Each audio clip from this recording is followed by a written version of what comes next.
Coucou tout le monde, c'est Murgen. Alors je suis ravie de vous retrouver pour vous présenter le tarot de Gulliver l'Aventurière aux éditions Arcana Sacra que j'ai acheté lors d'une petite balade avec mes enfants quand je suis passée à côté de la boutique ESO qu'il y a dans ma petite ville. Une petite boutique ESO, il était devant et j'ai dit ah ben voilà c'est le moment justement. Je me posais la question si j'allais le prendre ou pas, puis j'ai pris ça comme un signe et je l'ai pris. Donc chez Arcana Sacra on a toujours ces boîtes aimantées au niveau des tarots en présentation et de certains oracles, et on a des boîtes qui sont très travaillées. Donc là on a l'illustration, il me semble c'était le bateleur, il était une fois, oui, vu le dessin ça ne peut qu'être ça. On a ensuite un livre explicatif parce que du coup c'est pas des livrets, et puis on a à l'intérieur toujours aussi bien présenté, pas les cartes laissées n'importe comment dans la boîte. On a une petite boîte présentant les cartes de tarot. Donc on va pousser la boîte maintenant et on va regarder le livret ensemble avant de regarder les boîtes comme on fait d'habitude. Hop, est-ce que là on est cadré? J'imagine que oui. Alors, on a le tarot de Gulliver. On a une illustration ici. Je vais pas regarder. Je vous ai pas lu la quatrième de boîte.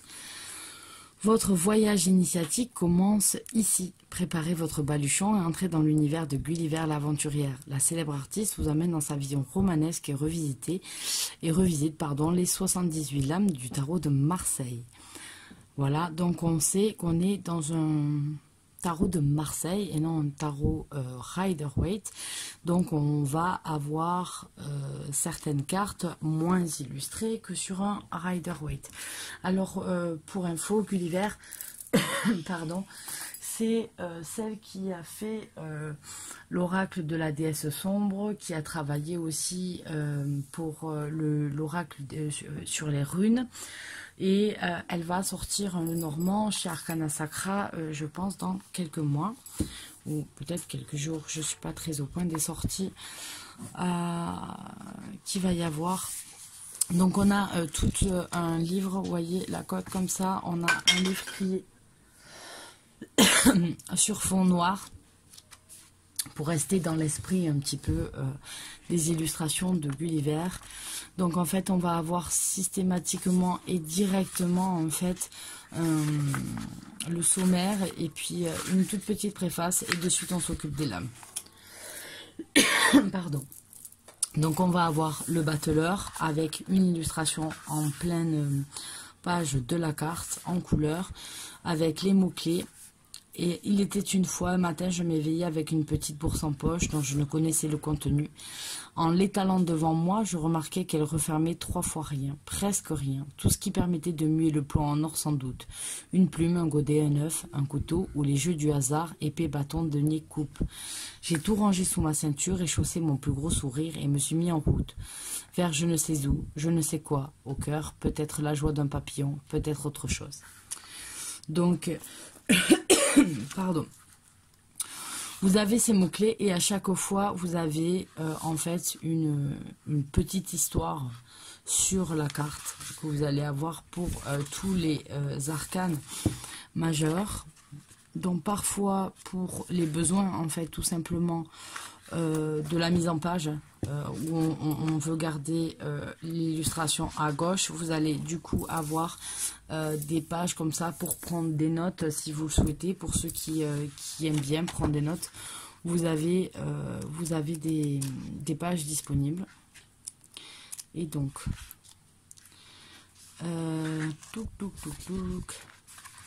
je veux voir, attendez.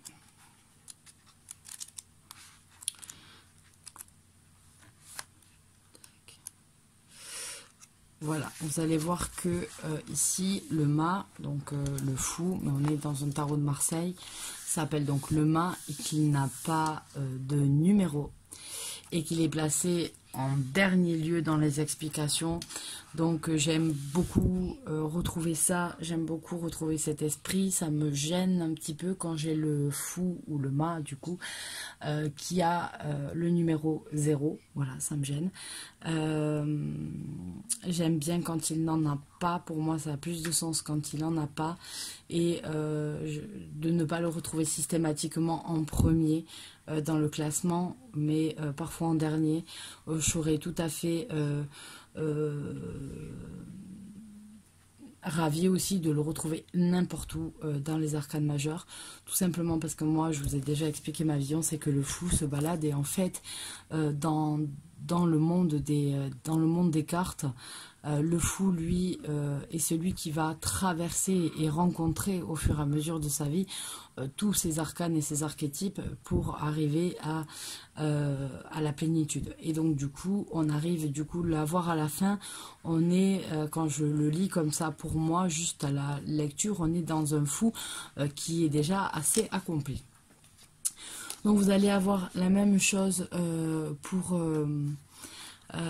les arcanes mineurs avec des explications. Vous n'avez pas des mots-clés, vous avez toujours une sorte de petite histoire. Et ce qui est intéressant, c'est que ce n'est pas classé par couleur, ce n'est pas classé les bâtons ensemble, les coupes ensemble, etc. Mais plutôt par numéro, donc les 7 ensemble, les 8 ensemble. Donc déjà, ça fait aussi une autre lecture quand on lit pour s'intéresser plutôt à la valeur numérologique et comparer nos cartes, comparer dans ce qu'on est, etc. C'est aussi une autre lecture qu'on peut avoir du tarot tout seul, qu'on peut analyser. Ça peut être pas mal pour ceux qui ont l'habitude d'avoir un manuel avec tout classé comme ça et qui en sont encore, on va dire, au début ou dans un apprentissage qui n'ont pas extrêmement lu, travaillé dessus. On peut voilà, avoir un autre angle de travail, alors c'est intéressant. Alors, si vous le voulez bien, on va s'intéresser aux cartes. J'avais coupé un petit peu la vidéo parce que j'avais un chat dans la gorge. Je ne voulais pas vous casser les oreilles. Donc, on a les cartes qui arrivent dans une boîte en dur comme ça. Les boîtes à l'intérieur sont illustrées. Donc là, on voit le tarot de Gulliver de 2013 à 2020. Donc, on voit qu'elle a fait son cheminement et son travail pendant 7 ans, ce qui est long et ce qui montre qu'elle a travaillé ce qu'elle voulait. Donc on a une petite languette et puis on a une fleur, voilà, qui va venir à l'intérieur de la boîte. Donc vous voyez qu'on reste dans l'esprit du bouquin avec une très beau dos. Moi j'aime beaucoup, je trouve ça très classe, le noir comme ça avec le côté argenté, les symboles ici. Donc on peut en voir plusieurs, ça dépend sur quoi va porter votre œil. Et donc voilà, donc c'est un tarot où peut-être je vais peindre la cote en noir parce que je trouve que ça va aller parfaitement avec le reste du jeu et lui apporter un petit peu plus de cachet. Donc on va commencer par, alors on est dans un format qui est assez large et qui est un petit peu comme les oracles qu'on va retrouver chez Arcana Sacra et pas en format tarot classique. Donc voilà, mais après on a une très bonne qualité de carte, très épaisse, etc. Donc vous voyez l'épaisseur que fait le jeu, ça vous donne une idée de la carte qui reste assez souple mais assez épaisse aussi pour avoir une bonne qualité de carte. Donc ça c'est vraiment bien. Donc du coup voilà comment ça fait quand on ouvre, c'est joli, hein. On dirait de l'œil de tigre, vous voyez. Donc on va avoir les cartes qui vont se présenter comme ceci, avec un bord. Donc elles sont avec un bord qui ne gêne absolument pas ici. Vous allez avoir le numéro de la carte en haut, l'illustration à l'intérieur d'un ovale et le nom de la carte en dessous. Donc là on a le battleur. Après Gulliver a un trait qui se reconnaît très rapidement. La papesse. Donc on a des symboles qui sont gardés, d'autres qui ont été enlevés. L'impératrice, vous Voilà où on a l'aspect plus guerrier, je trouve, sur cette carte de l'impératrice, plutôt que du côté maternel, qu'on peut retrouver de plus en plus souvent. L'empereur 4, alors vous verrez bien ici qu'elle a gardé les numérotations qu'on retrouve dans les anciens tarots de Marseille. C'est-à-dire qu'on n'a pas, normalement, ça s'écrirait IV, on va dire, plutôt, pour faire 4. Et là, on garde les 4 comme ça. Donc, c'est plutôt pas mal. Le pape,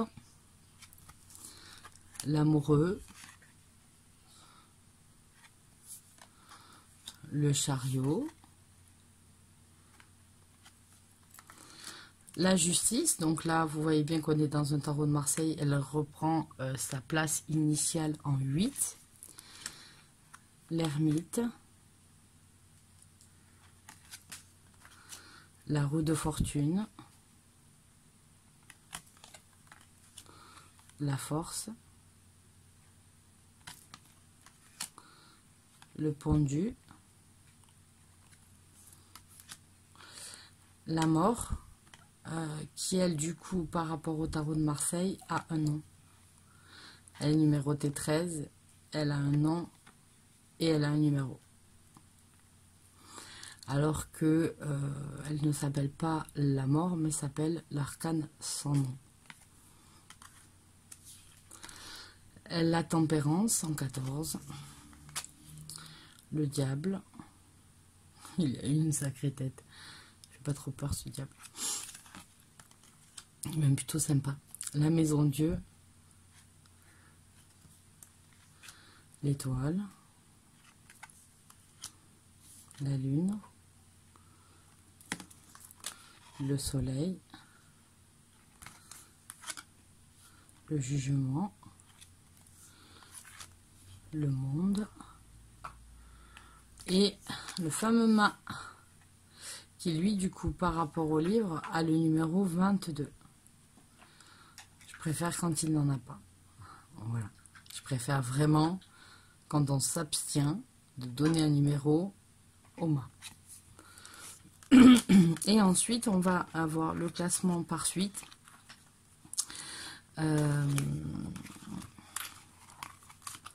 Hop, hop, hop, hop, hop. Donc là, c'est pas classé par numéro comme on l'a dans le bouquin. Et donc, en fait, vous allez voir que elles sont pas illustrées avec des personnages comme on a l'habitude de le voir, mais elles sont quand même illustrées par rapport au tarot de Marseille classique. Il y en a des yeux, on a voilà une illustration propre de la touche. En fait, on a la touche de Gulliver sur chaque carte. Je vous montre aussi les cartes de cours. Voilà, on va passer comme ça ensemble. Donc là, on a les coupes. Allez, hop là.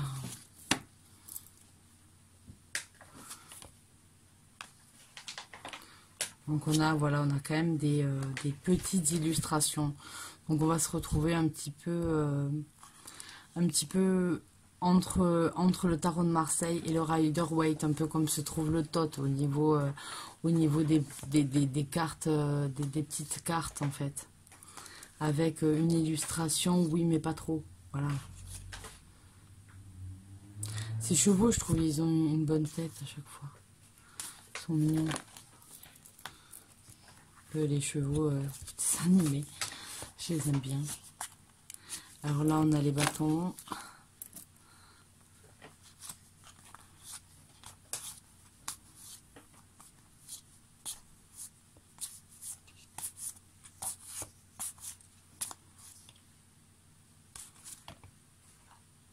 j'aime bien la reine de bâton.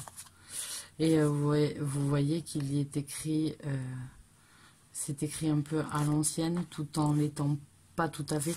Enfin, c'est, on va dire, que c'est l'étape transitoire entre ce qu'il y avait vraiment avant, puisqu'on a quand même un accent circonflexe, et ce qu'on a maintenant. Donc on a la reine de bâton, qui à l'époque devait être donc la reine de baston.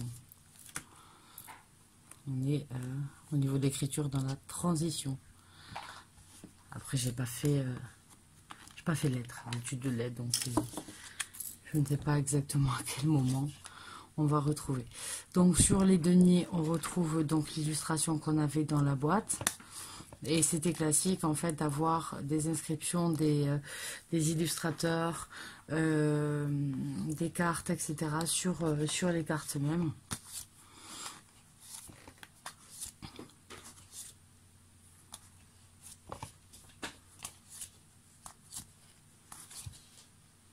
Le valet de denier, le cavalier de denier, la reine de denier et le roi de denier.